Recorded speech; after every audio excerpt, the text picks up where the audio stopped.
Hurricane, a tidal wave, essence perfect, life looks brilliant, give me more of this. I'm out of control, about to blow, and I've been caught in the undertow. So toxic, but I can't get enough. You're burying me, yeah, you're burying me, You've got me hypnotized, push me out of myself. You've got me hypnotized.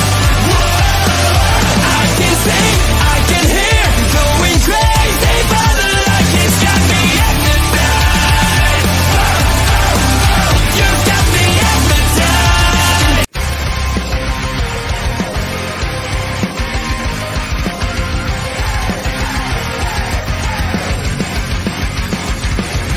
Everyone is watching me when I'm coming around. They all are judging me when I'm lying on the ground. I've got no shelter, I've got no escape. My life is a prison and I can't run away. I feel it in my bones. I'm losing it. Hello, everyone, and welcome to another edition of Taking Over. I am all that Ed Fries, and I am joined by the one and only, the natural Astrid Pizarro. Astrid, how you doing today? I don't have words to in this episode that help me. No, How are this you? episode did not help with the negative feelings. Speaking of positive feelings, our friend Chris Parrish jumping in saying, best NXT duo in the game. We try our best. We may not be the best, but we do what we can to make it happen. We got our good friend Bobby Munson jumping in and saying, hello, my friends. Hello, Mr. Munson. Thank you both for joining us. We greatly appreciate it. We're going to go ahead and start where the show started off. Noam Dar attacked backstage in the second worst acting performance of the day since Madam Web dropped on Netflix this morning. Damn, we're going right at it. I mean, I don't blame you, though. I don't blame dropped you. on Netflix. Nothing can be as bad as that. I haven't I seen know a there's second some anything. contention with female-led superhero movies and whether or not men or women, how they view these things. But we all came together as a superhero community to all say that Madam Web fucking sucked. The critics didn't like it.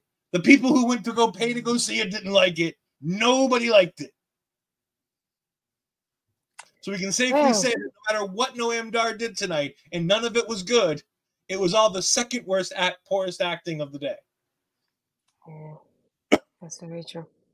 But the question is, who attacked Noam Dar? Instantly, they're blaming Trick Williams, and Lash goes, it wasn't Trick. And they'll go, how do you know? Mm-hmm. Well, it's because she was backstage with Trick Willy Wonka, probably. That's how she knows. You don't understand that reference? You didn't catch last week's show. That's very true. Who do you think? Now do you think the reveal at the end of the show was the person who attacked Noam Dar in the beginning of the show? I mean, I wouldn't put it past them, to be honest, if it did happen. But at the same time, I was like, why no I'm done with them? I guess I missed that part. I have a way to make all this make sense, and it actually takes into account things we've said before. And I think that there's a fun storyline way that you can do this, where this makes even more sense than people understand. And we'll get to that when we get to the end of the show. But remember this, it's tease. I have thoughts. But next, we get a recap of the women's combine. We get a recap of who was on the top 12 of the leaderboard. And NXT gives us something tonight that I wish they would have given us last week when they announced it. They give us all 6 qualifying matches as opposed to just the 2 we knew about last week. Yeah. So tonight, we're going to get Izzy Dame versus Sol Ruca. We're also going to get Ivy Nile versus Lash Legend. On top of that, the rest of it looks like this. Kalani Jordan is taking on Ren Sinclair. Mia Yim / Michin, whatever you want to call her, will take on Tatum Paxley. Jada Parker will be taking on Brindley. We'll talk more about those two later in the show. And Fallon will take on Thea. Again, why? Well, who knows why? Reasons. Very much reasons. There is no earthly idea why Fallon and Thea was not in the ladder match, and some of these matches weren't reworked. Obviously, they have stories they want to tell. I think it would have been a whole lot more fun to tell the Fallon and Thea story inside the ladder match. Speaking of Izzy and Sol Ruca, we get Sol and Izzy both cutting promos. Well, Izzy didn't cut a promo so much as Kiana James cut a promo for Izzy Dame. And Izzy just said yes a lot. So Ruca cuts a halfway decent promo, and then she goes ahead and walks on her hands from all the way backstage around the corner and about a quarter of the way down the ring ramp towards the ring. Now, I get it. I'm a fat guy. I can't do any of this. But that's still impressive to me. Like, the amount of distance she covered walking on her hands. With effortlessly. It looked like it was effortless to her. She just kind of cruised. It wasn't like small steps here and there. It was like boom, boom, boom, boom, boom, like she was walking in normal. On her My favorite part, no, it's when she looks at the camera, she goes, back up, I need space to do this. And then she's doing when she started doing this, like, what is she doing? And then it started happening, I was like, oh, I see you. And I was like, yeah, I can't do that. So it's impressive for me. Her saying Sol Ruca is the next gem in the women's division. She's crazy athletic and she's starting to get it. I agree. We were heavily invested in all of the Sol Ruca stuff before the injury when they wrote her off with the Blair Davenport attack, but obviously the real life injury that she had sustained otherwise. You know, we were very happy with her. She has a finishing move that, as we're now seeing, it's not just set up in the corner, do finish move. It's now, like Randy Orton, out of nowhere. Yes. Speaking of it, we get that first match. But first, I do have to pick on Izzy Dame. They need to rework her graphical design for her name card on the big board. Those Z's are what Izzy Dame does to me when I watch her work. The eyes are barely visible, and all you see are these massive Z's. No, we have to rework this. She is not the sleepy lady. Again, we'll talk about her later. Lots of teasing in this episode. Astrid, though, what did you think of now that I've picked on Izzy Dame a bit? Be happy. NXT did a really good job tonight of telling me which one's Izzy Dame and which one's Carmen Petrovic. I now know the difference. How do you know the difference, though? Because Izzy Dame is the one who wears green. I legit told you that not too long ago. The one who hangs out with Natalia is Carmen. I said the green, the one that like this, and the green is Izzy. The other one's Carmen. Yes, I know, but NXT did a really good job of making me understand that tonight somehow. Okay, fine. No. I mean, NXT did a really good job of separating the two tonight and giving them different personalities, as opposed to random generic blonde number 4. Ironically, we have a new random generic blonde number 4 later on. I was gonna say you got Carlee later. That doesn't help at all. We'll get to her. Yeah. Actually, what do you think of this opening match? Again, this is more to me a highlight of Soul, and like you said, having her finisher be out of nowhere, literally at the moment, because it looks so impressive the way she does it, and to be able to do it wherever she does it is just incredible. So that's my favorite part of this whole match. It's like there's nothing else to it aside from the fact that we get to Soul. She gets a little bit more time to show off herself and showcase herself in her finisher the way she did it. I'm glad she did it in a different way, and definitely shows that she can obviously literally put it out of nowhere. So I feel like it's gonna show something different rather than when we see her in the corner. We're like, oh, it's happening now. It's gonna be less telling for us now. So I think it's better that way. Like, it happened in the corner still, but it happened in a completely different set of circumstances than it normally does, which I thought was interesting. A couple weeks ago in the Blair Davenport match that we heavily criticized because of the beach gimmick, we liked the match itself. We just thought the beach gimmick was annoying. But when she pulled that out on the middle, just in the middle of the rope thing, and did the exact same setup and finish, it's proven that we're going to start seeing her do this literally out of nowhere. What I can't wait for is her in a multi-person match like this ladder match, where she does this in somebody's hands. Like, somebody has their hands out and she walks on their hands, flips, and hits somebody else with this finish. The other thing I want to talk about is I liked Izzy Dame's aggressiveness in this match. Izzy Dame, I like Sol Ruca. We love Sol Ruca. She did really good. She did exactly what she needed to do. She didn't impress me in this match. Izzy Dame did. Izzy Dame was very impressive in this match. I normally, like I say, fall asleep during the Izzy Dame's matches because the two big Z's put me to sleep. But no, Izzy did a real good job here.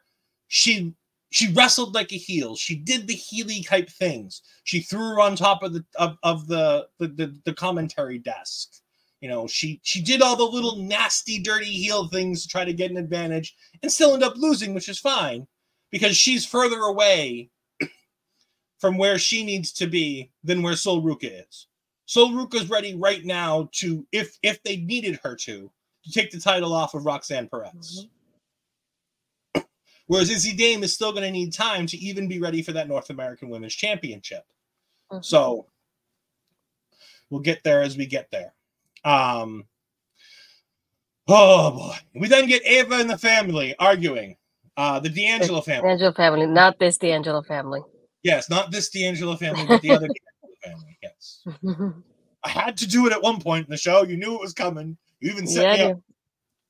I could tell. He asks about what happened with the missing referee and that there's no reason that they can do this. Like, he wasn't missing. He had bronchitis. It was highly contagious. We helped him out. Sure. He then asks about the whereabouts of Damon Kemp and Miles Bourne, to which they go, we don't know. And as Stacks says, and I quote, they are wherever they wanted to be. If it was just Damon, I would have just said, you can just keep him wherever he is, and I wouldn't mind him not coming back ever, but we have Miles involved in there, which is a different story. His brother is no longer coming back, so, I mean, we got rid of one. We're halfway there. She then says that I think I'm going to take this Heritage Cup match away from you, to which Tony goes, no, you don't want to do that. And Rizzo's like, you don't want to go ahead and do false advertising, to which lawyer man, Luca, our man Luca pipes up. And it's like, no, there is no false advertising in wrestling because wrestling always has 4 words underneath every wrestling match graphic thing that's ever been created. Card subject to change. It is the 4 words that save wrestling promoters across the world from false advertising. Card subject to change. People don't show up. Things have to change. I mean, hell, look at the King and Queen of the Ring tournament. Half the people who were announced in that tournament did not participate in that tournament. That tournament is cursed. It is. What's more cursed, the NXT Women's Tag Team Championships or the King and the Queen of the Ring this year? I think the tag titles has been cursed a little bit longer, and it's happened more times. But she finds him 20,000, to which she talks to Stax and Rizzo and Luca, and they hand her a bag of what I assume to be $20,000 in cash. I wish I had a friend who had a bag of cash that I could just get $20,000 worth of cash from. That'd be nice. I don't. But he gets to keep his Heritage Cup Championship match. We move on to backstage segment number 2 of the evening. Well, 3, if you count the poor Noam Dar acting that started the show. Edris, Enofe, and Malik Blade. They talk about they have a big match tonight against the Good Brothers. Edris Enofe is stroking his rabbit's foot. Has to be clear, he was stroking his rabbit's foot. Oh, please So don't his say that friendly again. comes in and throws away his white rabbit's foot and says that you don't need this. And they go out to the ring. I really wish she would have let him keep the rabbit's foot. We'll talk more about that in a moment. OTM makes their way to the ring, but first, when we come back from commercial break, Lola and Shayna are backstage getting interviewed. And I have a quote here from Sarah Schreiber. And I'm sorry, Sarah, you had a bad night backstage tonight. You and commentary all. Nobody on putting over stories in this show had a good night. But she talks about Shayna coming off her big win on NXT last week against Carmen Petrovic. Yes, a big win against Carmen Petrovic. Let's ignore the fact that last night she lost to Io Sky in the Queen of the Ring tournament on Raw. Let's ignore that because that doesn't tell the story we want to tell.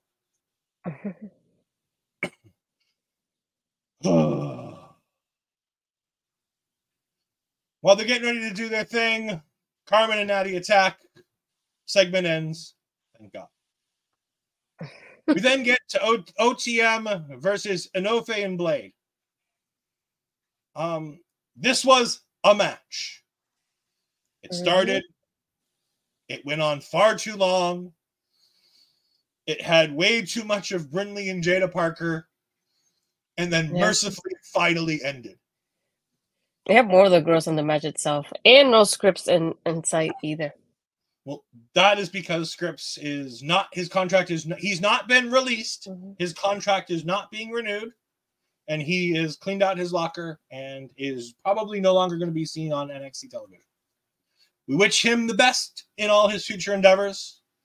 At least he didn't get released. He's going to keep getting paid, which is nice. And once the contract runs out, he can go wherever he wants right away, as opposed to having to wait 30 or 90 days. So it might be better because he can field these offers now while he's waiting and be ready to go on television somewhere else if anybody wants him as soon as his contract expires. Okay.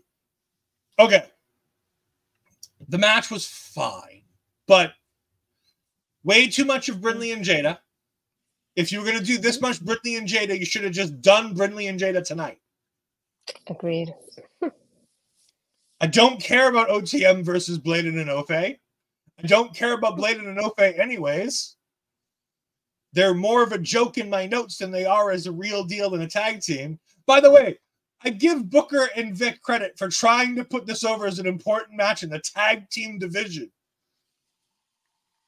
Oh, boy. I will say, OTM is getting better. They're looking better and better. Their offense is looking more and more intense. However, they have a bigger, better version of them in TNT coming up. And I'm waiting for the inevitable match between the mirror match between OTM versus TNT.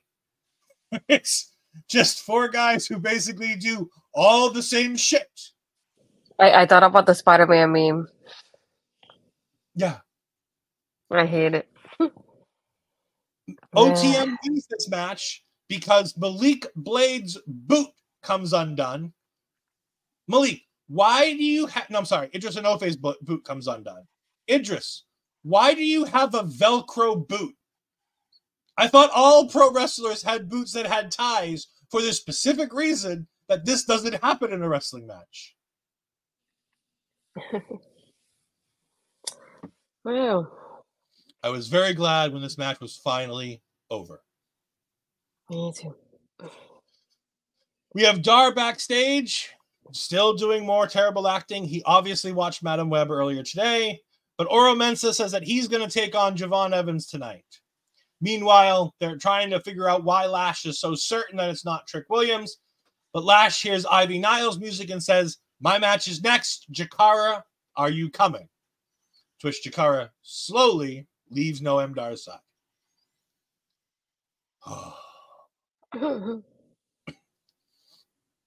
We then get Ridge and unknown random dude talking to Naxium when the Good Brothers come in and start picking on Ridge Holland for being a main roster guy, a main roster, in their terms, loser, who's at NXT who needs to go home.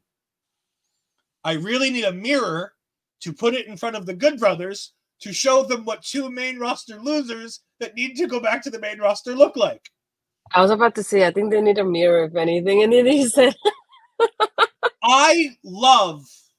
Now, mind you, this is at the expense of the Good Brothers, but I love the fact that they're so naively dumb about this, that they don't notice that this is a bad thing, and it's poor storytelling that's funny at the expense of the Good Brothers, that they're so unnecessary in this company, that they're only there to keep AJ Styles happy. The only reason these two were, I swear, the only reason these two were employed is because AJ Styles wants them employed. I mean, it doesn't help that no other company wants them anymore. But the challenge is put out for the Good Brothers to take on Ridge and a partner of his choosing. I thought he was going to choose random dude who he was talking to. He did not. Man. Then we get Lash Legend versus Ivy Nile. Astrid, what do you think of this match? I liked it, though. I think especially because the fact that we had a moment that Ivy is countering the chokeslam that Lash has in the corner into a bulldog, and that looked pretty nasty the way it happens. And the way she has a submission. I knew that moment, obviously, because when she started doing the submission, she backed up a little bit too much towards Jakara, and I was like, waiting for her. Okay, she got involved. There we go. Okay, that's what I was waiting for. And then, of course, we have Lash winning. That's the only thing. I was like, the timing of it, when she started backing up a little bit too much towards the rope, it's like, yep, waiting for Jakara to get involved in here. It's happening. Okay, got it. And it's like one of those things that you already expected. But I feel like they had a good chemistry in the match in here. And it's one of those, like, it doesn't have to be too long either. I feel like with Lash, you don't need a long match or anything like that. So it makes sense the way it happened tonight. Yeah, I thought this match did exactly what it needed to do. It put Lash Legend over as a big deal. It made Ivy Nile look like a dummy. A real big dummy. Like, the biggest of dummies. Like, why were you moving into that corner? Why? In kayfabe, why would you ever go to that corner to do the submission hold? You're supposed to be Ivy Nile, the smart one. You're in a program with the Alpha Academy. Come on. Get your shit together, Ivy Nile. Lash wins. I pray she does not win that damn championship ladder match. I have a bad feeling. Javon Evans is backstage. He's asked if he did it. He says he didn't and then walks away. Nice, Javon. Why? I'm so glad we needed this backstage segment for Javon to defend himself. It's like him of all people. Why him? Okay. We then get a backstage program. So I'll be honest. I nodded off a bit here after Javon stopped talking, and I woke up hearing Carlee Bright talking, and apparently she wanted a match with Lola Vice. I just saw a random blonde girl, and they called her Carlee Bright, so that's what I wrote down. I wrote it down wrong because I wrote it down Carley as opposed to two E's, because why would we give her a normal spelt name when we can give her a dumb one? Of course not. Copyright. We then get, is there anything else to this promo other than her basically just asking for a match? Well, before she comes in, Ava's about to go into her office. When she shows up, asks for the match, and you can see somebody opening the blinds from Ava's office, and it's Tatum. And Tatum posted the picture on Twitter. It's like, hey, Ava. And it's like, no wonder my office stinks, so whatever. It's what she replied to her. Um, but they keep talking, like not even looking that Tatum's in the background kind of thing. And then that just ends that way. It's like, yeah, it's like if you would have done a little bit better in the combine, you were almost in the top 12, you were 13. So I think if you would have done faster on this, you would have been better and you would have been in the top 12. It's like, well, I really want the match with Lola. I'm like, why Lola though? I'm like, even just like keep it taking out the story, like, why would I want to go against Lola of all people? Beats me, but okay. And she goes, yeah, I just want to go against Lola. And you see Ava kind of debating, and she's like, okay, I'll give you the match against Lola. And then they both leave. Fine. Javon Evans beats Oro Mensah in a match that was somewhat entertaining, but less entertaining than most of Javon's other matches because Oro Mensah. Mm-hmm. I hate picking on metaphor. I mean, no, I love picking on metaphor, but I also hate it at the same time. Like, I think there's something there with Oro Mensah. He's actually talented. But the fact that he has to play the buffoon in this group makes it less interested in anything he has to do. It just reminded me that how I enjoyed him when he debuted and what we like, how much we liked him. We're like, oh, this is so cool. We love what he's doing. And all of a sudden he's with Metaphor. So like we see him wrestle less now because he's part of the group. He's usually the one helping or like helping Noam Dar win, but he's not wrestling though often. So it's like when I see him today, I was like, dang, I miss this guy wrestling. I miss him by himself. I really do. I was like, yeah, do I like the comedy they bring up? Yeah, I do. It's okay most of the time.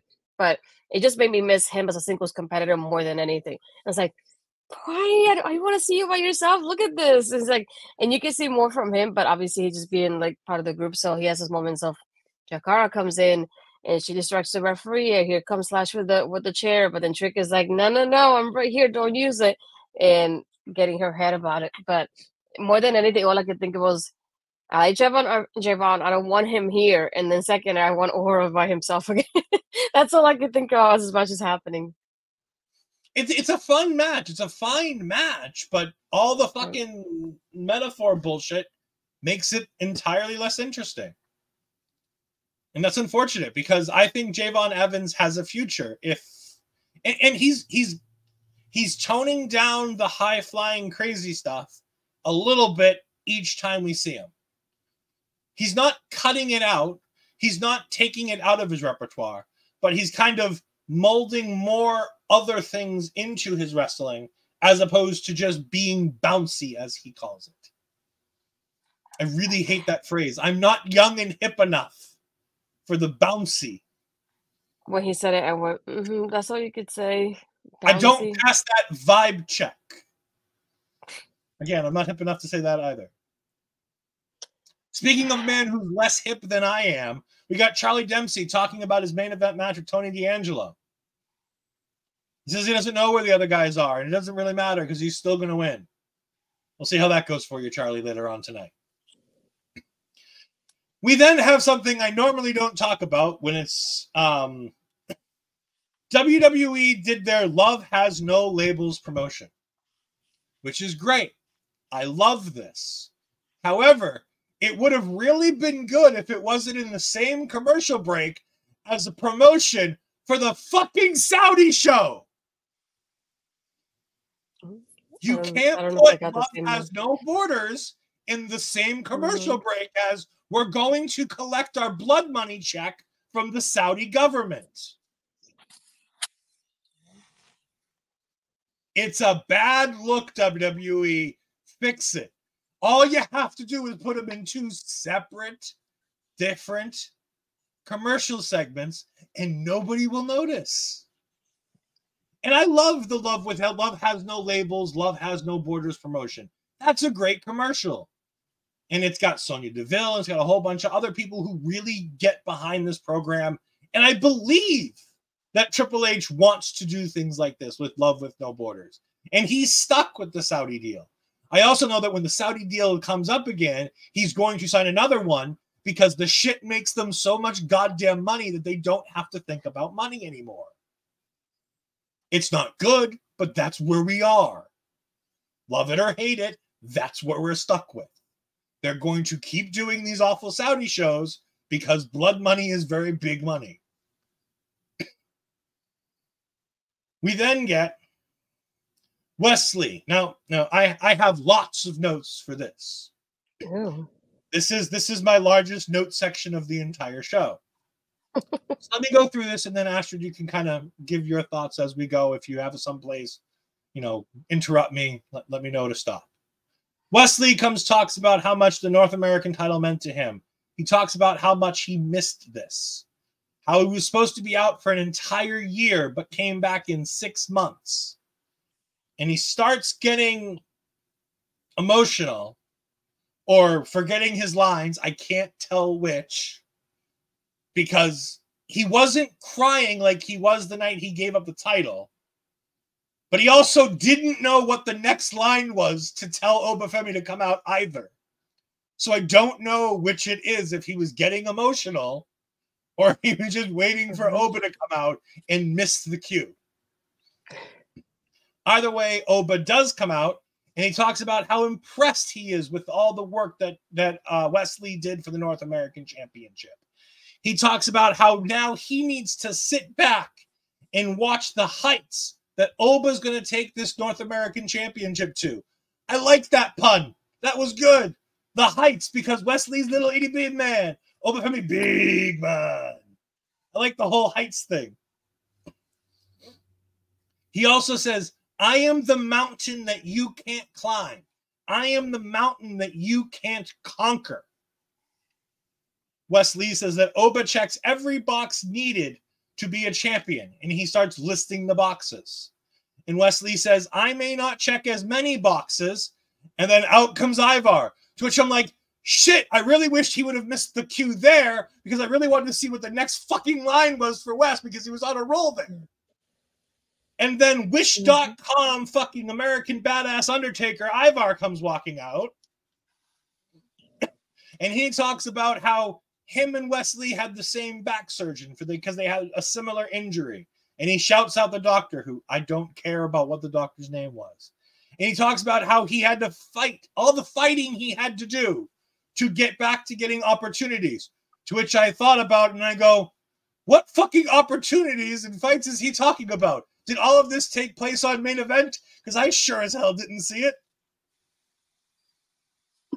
Meanwhile, we continue. As he's talking about all that, Briggs brings himself out. And I'm like, now I'm really irritated with this segment. I really just want the segment between Obafemi and Wesley, because that was really good. All this other shit has been bad. And guess what? Josh doesn't make it any better. Josh runs down Ivar. He runs down Wesley. And he says how close he came to beating Obafemi with broken ribs. To which I go, but you still lost the match. Not only did you lose the match, you were the guy who got pinned in the match. Like, at least Dijak could say, I didn't get pinned, I didn't get beaten. Josh, you got pinned and beaten. So Wesley and Oba goes, oh, look at all these contenders. This is all a big deal. And Wesley goes, well, then you should make it a fatal four-way. And Obafemi's like, ha, ha, ha, dumb. Hell no. He's like, no, that's not what we're going to do. That's what you would do. And that's why you're a dummy and you lost 6 months of your career. I'm going to go ahead and stand on the outside of the ring and tell the three of you to figure this the fuck out so I can go back and sit in my little box and watch. Obafemi is fantastic. Obafemi is the best guy in this entire package. There are 4 people here. Wesley's the second best. And he's only the second best because I really, really love Obafemi. What did you think of this? Oh, gosh. At first, I was fine with just the part of Wes and Oba. And I was like, yeah, we want to see this. Obviously, Wes lost the title. Oba has it. We all want to see this. That David and Goliath kind of story. Fine. And Ivar comes out. I'm like, but didn't you lose already? I don't know. It's like, why are you here? Fine. Just get in there. And then Josh comes out and was like, but why you too? It's just like, didn't you lose too? What's your claim to this? Because to me, Wes is the only person that has a claim because he never lost a championship. The other two, they literally lost. You're done. Back of the line. See ya. It should be Wes at the front, and that's it. And all of a sudden, it just made me laugh when he does come up and he says, "Oh, like the four of us will make it like a multi-man match because that's what West used to do." And then Obafe is like, not on the my watch. This is my reign. It's different from yours. No, you'll battle it out. Whoever wins goes against me. See you." And that just literally just made me burst out because I was thinking if it was West, would have been like, "Yeah, we're gonna do a fatal four-way elimination match, and it'll be that kind of multi-man match that we always used to get with West." But Yeah. always like, no, I'm the champion. I call the shots. You guys first, then me. Goodbye. And it's like, it made me like, as I was thinking, it seems very heelish of him at the same time to do that, to kind of back out and let them handle it. Because I just kept thinking, like, yeah, if it would have been a face, he would have definitely taken everybody at once in that fatal four-way match. So I think that would just made me laugh, just listen to the back and forth they have with each other. But again, it's like, I like this part. I wish this promo would have been just Wes talking about his journey without everybody else getting involved, because I would like to hear from Wes himself, and that's it. And it's like maybe Oba towards the end to set up the match, but that was it. The other two, I like them, but I could have done without them in the segment. I would have liked Wes to be that focus here. It's the first time we hear from him since the injury, since the return. I would have liked to hear a little bit more than what we heard tonight from him. That would have been the only thing, rather than what we had hearing him getting interrupted 3 times at this point. So that's the only thing I would have done differently there. Yeah, I love, in any other vein, Oba would be looked at as a chicken shit heel. But Oba's like, no. We're not doing this whole multi-man thing. I'm more than happy to take on whomever you throw at me. I don't care who it is. I'll defend this title as much as you tell me to. But you give me one person at a time, and I beat one person at a time. Yeah. And that makes sense to me. It's not silly. It's not chicken shit. It doesn't make him the biggest heel in the company. It makes him smarter. Smart. He's like, why should I do what Wesley did? Why should I defend my title against every person who says I want a match? He's like, no, you earn a match. He even told Wes, the guy who used to have the title, who shouldn't have to earn it. He's like, you earn a match. Then things start going downhill fast. Ridge Holland is about to go out to do the match solo, just like he did against Gallows.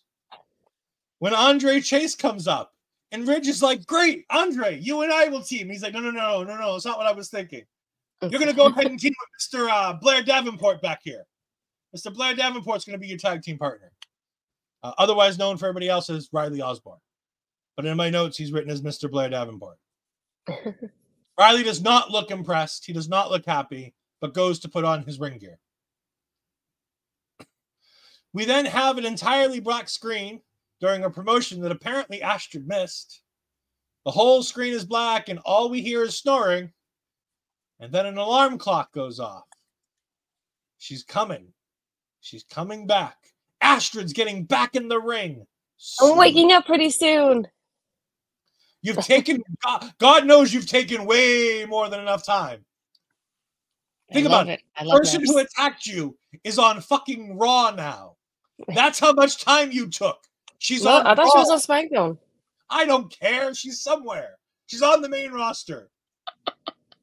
Raw, SmackDown, it don't matter. They're not going to do anything with her, right? Anyways, it doesn't matter. I just want her to come out and do like a big stretch, like extra big. So she just woke up from the longest nap she's had. Please do that. We then get Lexis King, and the only person I recognized in this group was Dion Lennox. There are 3 other people in this group. I think one of them might have been Ren Sinclair, but I don't know. No, the other one was Uriah Finlay next to him. Oh, okay. I don't give 2 shits about that guy, especially with the way they pronounce his name. Uriah. Brogan. Yeah. Brogan. Anyways, none of them matter because this is all a promo for fucking Jasmine Nix and Lexis King, where Jasmine's trying to get people to sign a get well card for JC Jane. To which random girl in the front goes, why would I do that? And walks away. And random girl number 2 follows her. Dion follows behind them. And apparently Brogan Finley, or Uriah Connors, I believe his name is. I think that's the NXT name generator name that they gave him. That's the one he gets. So they all walk away. And Lexis is like, don't worry about them. They're silly. I'll go ahead and sign Jamie's card. And she's like, no, the name's JC. He's like, it's fine. Don't worry about it. It's no big deal. You know, you don't worry about them. And he's trying to basically hit on Jasmine next, which is funny because his girlfriend just got her ass shit canned from the company. So you think he wouldn't be hitting on people on television. But, you know, Lex is king. Also, great Mama Fries reference here. Mama Fries looks at me and goes, they really need to take it easy on the spray can facial hair that they have for him. And I go, that's not spray can, that's real. That's his real facial hair. To which he goes, excuse me? I'm like, yeah, he posts a picture every week when he gets back from the barber. It's legit. He does that to himself. It's real homegrown hair. She goes, it looks stupid as fuck. And I go, I agree. But that's what he does. Somewhere in here, he also goes ahead and signs the card for JC Jane, but he signs it. Do I have the name written down? I don't have the name he wrote down. Janice or something like that. It's very similar to her name. It was similar, but definitely wasn't the right name. Yeah. To which Jasmine goes, what the fuck? And then she walks away. Oh, God. They're going to make Lexus a big deal, aren't they? I was enjoying him the first couple of weeks, but at this point, I'm just like, eh. I'm okay without him. We then get Riley and Ridge taking on the Good Brothers, and this is about as good as a Good Brothers match can be, which means it was bad. I mean, it's not Riley's fault. It's not even Karl Anderson's fault. This match had two anchors on it. It had Luke Gallows and Ridge Holland. Two reasons not to give one shit about this match. You know what match I would actually watch and thoroughly enjoy? Karl Anderson versus Riley Osborne. That singles match would be really good. You know what else I want to see? I want to see Luke Gallows and Karl Anderson break up.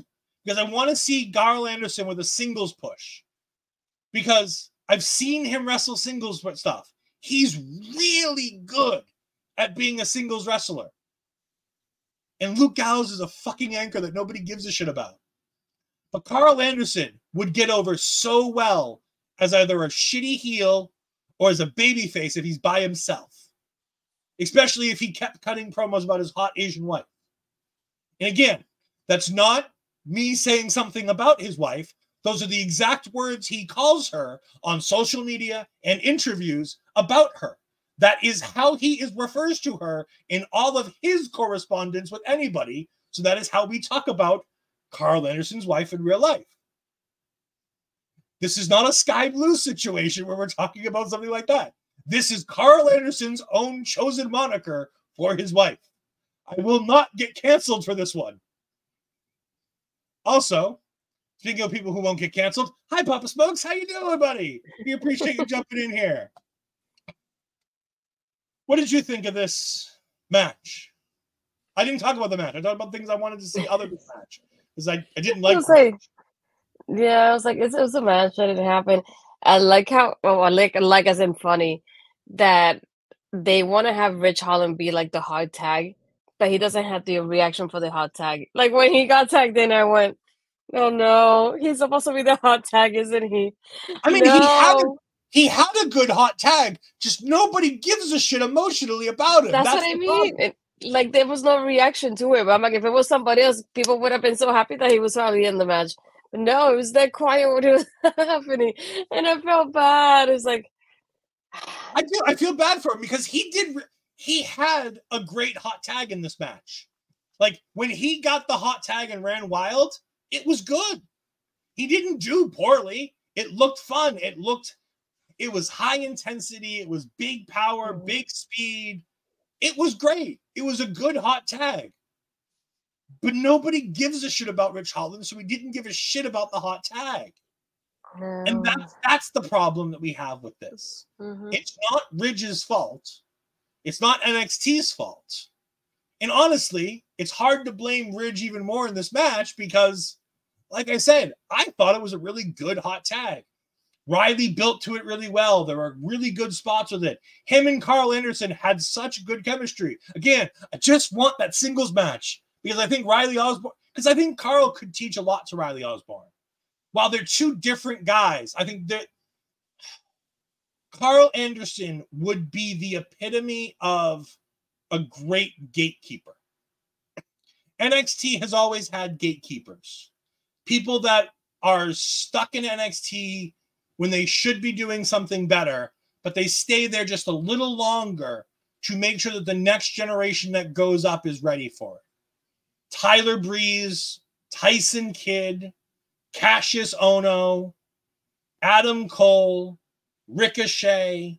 They were all kind of, now granted, Adam Cole and Ricochet were top of the card, but they were gatekeepers to an extent.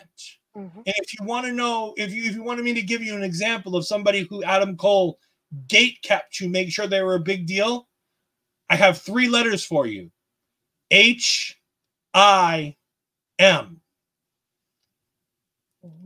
There's nobody else. The list of people who Adam Cole gate kept for NXT to make sure they were ready for what they were about to do, the entire list starts and ends with Carmelo Hayes. It was ruthless aggression. It was ruthless aggression part 2. But no, Karl Anderson, I think, would make a great gatekeeper. I think there's a lot of good Karl Anderson can do by himself without Luke Gallows. Luke can go do shitty podcasts. Because Lord knows. Now, theirs is called Talking Shop, right? That's their shitty podcast. And then Andre and Mel have a good one called Chop Talk. There are 2 different things here, and I want to make sure I differentiate which one's bad and which one's good.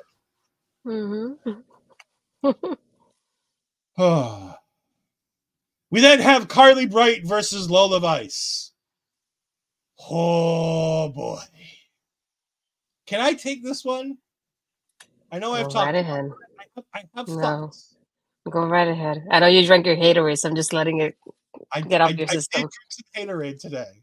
I'm still drinking my Haterade. It's very hot. I'm very tired, and I really didn't want to do this review today. I'll let it get it off your system. Carlee Bright. This is Carlee's TV debut. Vic Joseph then says that Carlee Bright has never taken on an opponent like Lola Vice. To which I say, Vic, did you not watch the promo package that you gave for Carlee Bright 15 minutes ago, where there's literally footage of her wrestling Lola Vice? There's actual fucking footage. That's her twin. Lola. You didn't know that? What? I was going to say that's Lola's twin. I don't care. I don't care. It was on Level Up. I never saw it. God knows I don't watch Level Up. But, like, she wrestled Lola Vice. She's obviously wrestled somebody like Lola Vice because she wrestled Lola Vice. Now, I'll tell you that the best person in this wrestling match was Carlee Bright. Because Lola Vice is still awful. I don't like Lola Vice. Don't think she's any good. I don't think she's getting it.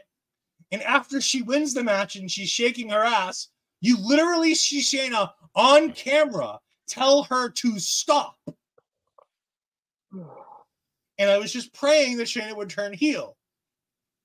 I mean, she's already a heel, but I wanted her to turn heel again, which actually would be a babyface turn if you turn heel on Lola Vice. It's a babyface turn. However, Carmen Petrovic and Natty attack, and they make a tag team match. Carlee Bright has a future. She reminds me a little bit. She's not nearly as charismatic. She's not nearly as entertaining, and her wrestling isn't as crisp as the early days of Tiffany Stratton. But she's another gymnast like Tiffany Stratton. She got the blonde hair like Tiffany Stratton. There's some similarities here. I'm going to be very interested to see how Carlee Bright comes along in the future. Because I think of the 2 people in this wrestling match, she's the only one with a future in this company. I think for this one, though, the only part that bothered me was that I think she did like a crucifix right away kind of thing to like pin Lola. And then Lola kicks out. And then instead of standing up, she like scoot herself up a little bit more to like catch her and do it again. And I was like, And I'm like, you could have done something a little bit more cooler in between there, so it didn't look so awkward. Just like scooting up, doing it again, and trying again, as if like, why? It just felt kind of awkward, the timing of it though. But aside from that, I'm like, she definitely looked better than Lola did, and that's just, I don't want to say bad, but it's bad to think about when Lola has been wrestling a little bit longer probably than Carlee has. It's an indictment on how bad we see Lola Vice. NXT sees dollar signs when they see Lola Vice. All we see is, oh God, get her off my fucking television screen. Yep. Riley apologizes to Ridge Holland for drop kicking him, which led to the end of that match. Yeah, by the way, the end of that match was Riley Osborne drop kicked Ridge Holland and he got pinned. I don't know if we mentioned that anywhere in the recap of the Good Brothers match. By the way, the Good Brothers also won that match. I don't know if we mentioned that either. Tells you how much we cared about that match. I cared more about talking about the greatness of Karl Anderson than I did talking about the match. We then get a recap of the Noam Dar stuff. And we get next week's rundown. Next week's rundown is Fallon Henley versus Thea Hale in a qualifier for the ladder match. Jada versus Brindley in a qualifier for the ladder match. That will be good. Those two matches will be good. I'm very excited for that. Lee versus Briggs versus Ivar is supposed to happen. We'll talk more about why that might not happen later. And the winner of that gets Oberg Femi at Battleground. And then the tag team match between Natalie and Carmen and Lola and Shayna. It's going to be 3 more women's matches next week after we had 3 matches this week.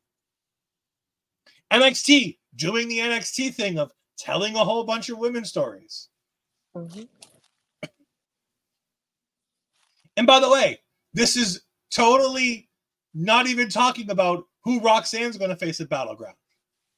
By the way, the person who Roxanne's going to face at Battleground is Tatum Paxley. I'm almost 100% sure it's Tatum Paxley. Yeah. Oh, take a breath. Oh, all right. Ah, yes. The main event match. Tony versus Charlie. To which Booker starts this by saying that Mike Rome looks grumpy. I respond with, I would be too if I got demoted from SmackDown to NXT. Congratulations, Alicia Taylor. You deserve it. You're fantastic. I'm going to miss you every Tuesday night on NXT. I'm going to miss you when I go watch the NXT shows because you are fantastic. Mike, it's nice to see you. Thanks for coming. Does anybody have JoJo's number? Can we get JoJo back? Maybe JoJo needs a job. I know she's got some small kids, but I'm sure we can find some daycare in NXT, right? Mike is nice. I'll tell you that at least. Wendy Chu can watch the babies because she can sleep and they can sleep and they can all take a group nap. But aside from that, again, I think Mike Rome's a fine guy, but he needs to pretend like he actually likes his job. Booker T wasn't wrong here. He needs to pretend like he fucking likes his job. I understand why he's irritated. I understand why he's pissed off. He just got demoted. That would make anybody a little bit bummed. However, professional wrestling, deal with it, buddy. I was going to say, on the positive note on that end, it's nice to see 2 women being the ring announcers for Raw and SmackDown. Not only that, but 2 black women doing that as well. 2 black. I was going to say, good on that. I love it. It's great. I have no problem with Alicia Taylor being moved up. And honestly, I don't have a problem with Mike Rome being moved back down. I think Mike Rome's fine. Like, before Samantha Irving got here, Mike Rome was just fine. He was serviceable. He did the job. He was like a poor man's Tony Chimmel. Speaking of which, is Tony Chimmel available? What's he doing? He was getting my ticket at Ring of Honor when I went the first time. Tony Chimmel, we need you back in NXT. Can you come down here for a day? No? Tony doesn't seem like he's available. I was going to say, no lie, he was the one getting my ticket when I went to Ring of Honor. My brother and I looked at each other. Wait, we know him. And then fast forward, like, oh, yeah. Apparently, Tony Chimmel's fallen on some hard times if he's doing. And mind you, they could really use a good ring announcer. Oh no, they have Bobby Cruise for Ring of Honor. Bobby Cruise is great. I love Bobby. Yeah. They could replace Justin Roberts. Lord knows that guy is way over. So I don't like Justin Roberts. I never did. I was really happy when Daniel Bryan choked him with a tie. Okay, moving on. Anyways, Heritage Cup match. Tony gets a pin during round 1. Round 2 is done in the commercial break. In round 3, Dempsey's working on the arm and gets a pinfall in round 3. Round 4, nothing really happens. They go back and forth. Tony gets the better of Charlie Dempsey, but nothing really happens. He's about to pin him right at the time limit, but then the bell rings to end the round right at 2. Yeah, and I don't know what round it was when Charlie has a submission and the timing runs out, so Tony's safe by the timer of it. That's I think it was round 2. That's round 2 with the one that took place during a commercial break. Mm-hmm. Yep. During round 5, Miles and Damon make their triumphant return. Or is it so triumphant? Because during the chaos of them making their return, Tony D'Angelo rolls up Charlie Dempsey 1, 2, 3, and somehow wins the Heritage Cup. The fuck? Like, seriously? I don't. Maybe he paid the referee too. Tony's got this right. Thank you, Tony, for jumping in. I greatly appreciate you stopping by. I'm sorry, but Tony D'Angelo is mid as fuck. I agree. I dig the character. The character work for Tony D'Angelo is great. His in-ring work was really good at one point, and then they made him a tag team guy, and God, did he fall off. Mm-hmm. Yeah. He got lazy. His ring work feels lazy compared to what Tony D'Angelo was doing beforehand. The Tony before the tag team stuff and the injury and the stuff with Gallows was a hyper-aggressive heel who was willing to do anything. The work with Santos Escobar and LDF was absolutely magical. And right now he feels, as Tony says, mid as fuck. He's fine. And the fact that they just put the Heritage Cup on him for no reason. Like, do we not remember, what was it, 6 weeks ago when Charlie won this thing and they had that great promo between him and his daddy, William Regal, in the ring, where he says, I'm going to defend this cup better than you ever would? And I was sure that we were going to get William Regal versus Charlie Dempsey at some big pay-per-view sometime this year. And now Dempsey lost. I don't know what the hell is going on there. I don't know why Tony D'Angelo needs the Heritage Cup. I really would have preferred if that had stayed with the Candy Crew. Or they're actually called the No Quarter Catch Crew. However, as the show's about to go off the air, Vic's going, hey, what's that? What's going on backstage? What's going on? I'm like, I don't know, Vic. We can't see the camera. You can. We can't. But they finally cut the camera backstage. Josh Briggs is taken out. Wes Lee's taken out. Ivar's taken out. I'm like, man, Trick Williams did a lot of damage tonight, apparently. Because if Trick Williams did all this, it's bad. But no, it's not Trick Williams. It is, in fact, Mark Talks Wrestling's favorite people.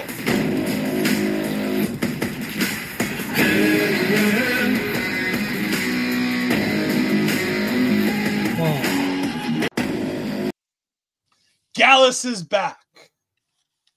Gallows is back, raising hell, and I love it. I am so happy. It's a top heel for Trick Williams to work. Joe Coffey is a top-level heel that you can get months of programming out of with Trick Williams having to go through all of them. There's a lot of good that can come of this. And you ask, what is Joe Coffey going to do to earn the opportunity at the championship, right? Why does he just get to start attacking people to get this opportunity? Here's where the fun storytelling can be. He can get that opportunity from being one of the 3 guys, him and his buddies, were the ones who trained the final boss. As payment for getting The Rock WrestleMania ready, he gets the match of his choice. And his match is NXT Battleground Trick Williams versus Joe Coffey, main eventing that show. A top-level heel for Trick to work. We were talking last week about how mid it felt going from Ilya Dragunov all the way down to Noam Dar. I think Joe Coffey is the perfect top-level heel for Trick Williams to work because he's much higher regarded than Noam Dar. He feels like a threat. Why? Because he's got the numbers game, but he's got real numbers as opposed to Lash Legend and Jakara Jackson. And Mensah, who's a joke at this point. I think there's a lot of good stuff that can come from having Gallus back in this spot. Plus, it lets me play the music and piss off minds.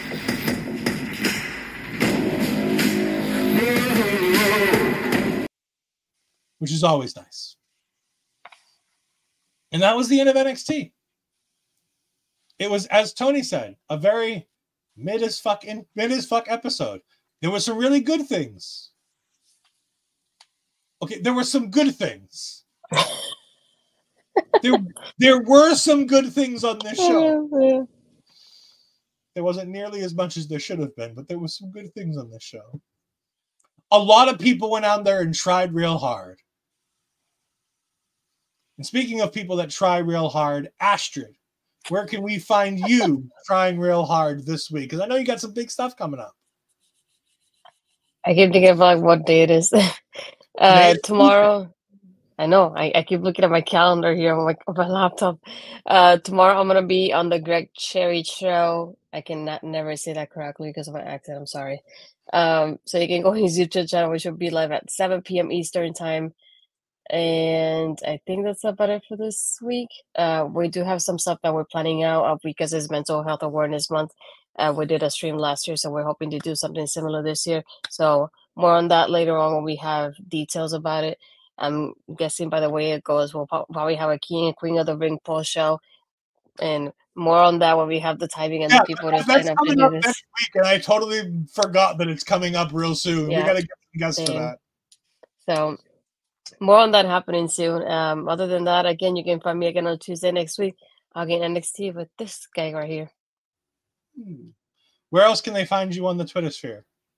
Oh, and my Emily J interviews on my YouTube channel, and the one from Jasmine Alonso on the Body Slam channel. And then you can find me in my Twitter and Blue Sky as Astrid Pizarro, Instagram and Threads Astrid Pizarro 20. And that should be it, I think. Your turn. If you want to buy more merch from WWEshop.com, go ahead and support Astrid this way so you can get Astrid to WrestleMania as she's already booked her hotel. And she needs the money, folks. So if you can go ahead and buy some WWE merch, you can get all the same great merch at the same great price with the same great discounts. And a little bit of the back end will go back to Astrid. If you want to support Astrid a little bit more directly, you can go ahead and buy the Astrid Pizarro shirt from For Your Wear. So you can go ahead and go to this website, or you scan the QR code to look as wonderful as Mike the Ref up there in the top corner, or as darling as Miss Melball Collins up in the other corner. And of course, if you want to see the design a little bit more closely, here it is right here. As for me, you can go ahead and find me on Twitter at EdFries12584. You can find me on the Twitch at twitch.tv/EdFries2002. Tomorrow night, me and my other tag team partner, Andre C, are going to be reviewing the final 3 episodes of X-Men 97, Tolerance is Extinction, parts 1, 2, and 3. It has been a fantastic season. Episode 5 of this series, Disney has just handed in as an Emmy Award nomination piece for the Marvel Cinematic Universe. Think about that. They've taken X-Men 97. X-Men 97 is so good that they've taken an episode to try to get it an Academy Award. That's big praise from Disney to go ahead and put that out there. Oh, Papa Smokes, we appreciate you saying it was a great show. We try our best when we can. If NXT is better, we're better, but, you know, every now and then we do what we can. But if you want to go ahead and check out our previous shows, we just launched an episode of Talking Takeover last night where we talked the debut of Kevin Owens, the immediate heel turn of Kevin Owens, Baron Corbin still doing squash matches, the debut of Finn Balor, the demon Finn Balor nonetheless. So we will see you guys all next time. Goodbye. I'm never gonna look back, 'cause damn, I was built to last. You move slow and I move fast, and that's facts. Only I can make a change, slowly take a step today.